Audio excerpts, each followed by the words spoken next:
So now what's going on with the market? Well, over the last couple of weeks, we have seen rates jump. They are going up, and this is going to be a trend. It's going to continue to climb.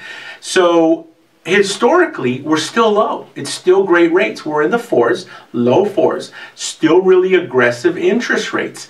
I remember when my mom bought her house, her rate was 11%, which is huge. But now we're looking at about 4.25. You know, we still got some things going on in the world that we don't know exactly what's happening, but rates are going to continue to stay the same. If you have an FHA loan and you've had PMI on it, now's the time to refinance, get rid of that PMI. Even if your rate's going to jump up a little, you can get rid of the PMI and start attacking that principal sooner. So still a great time to refinance, still a good time to get out there and purchase.